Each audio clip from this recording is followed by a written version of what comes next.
ভারতীয় মনীষীদের সবচেয়ে বেশি অপমানিত হতে হয়েছে কাদের দ্বারা জানেন? জানেন না বোধহয়, তাই না? আজ যারা প্রধানমন্ত্রীর দিকে আঙুল তোলে বঙ্কিমচন্দ্র চট্টোপাধ্যায়কে বঙ্কিমদা বলার জন্য, যারা বলে প্রধানমন্ত্রী নাকি রবি ঠাকুরকে অপমান করেছেন, আজ তাদের আমি দেখাবো অপমান কাকে বলে। ভারতবর্ষের মনীষীদের সবচেয়ে বেশি অপমান করেছেন বামপন্থীরা। হ্যাঁ, ঠিক ধরেছেন, কাস্তে হাতুড়ি, সিপিআইএম। জানেন এরা বিশ্বকবি রবীন্দ্রনাথ ঠাকুরকে কী উপাধি দিয়েছিলেন? বুর্জোয়া কবি। শ্রী শ্রী রামকৃষ্ণ পরমহংসদেবকে কী বলেছিলেন জানেন? মৃগী রোগী। নেতাজি সুভাষচন্দ্র বসুকে বলেছিলেন তোজোর কুকুর। স্বামী বিবেকানন্দকে বলেছিলেন ভণ্ড সন্ন্যাসী। আর শ্যামাপ্রসাদ মুখার্জিকে কী বলেছিলেন জানেন? শ্যামা পোকা।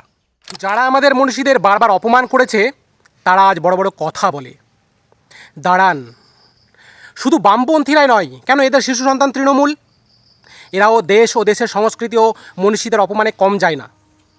মাথায় আসছে না, তাই তো? কেন রাজা রামমোহন রায়ের সেই সতীদাহ প্রথাকে বিকৃত করা, বিষ্ণুমাতা রাম মুসলমান ছিলেন এই দাবি করা, কিংবা হিন্দু ধর্মকে গান্দা ধর্ম বলা, এইসব কাদের কীর্তি কি মনে পড়ছে? কথায় আছে 10 জন সেকুলার মরলে একজন তৃণমূল জন্ম নেয়, আর 10 জন তৃণমূল মরলে একজন বামপন্থী জন্ম নেয়।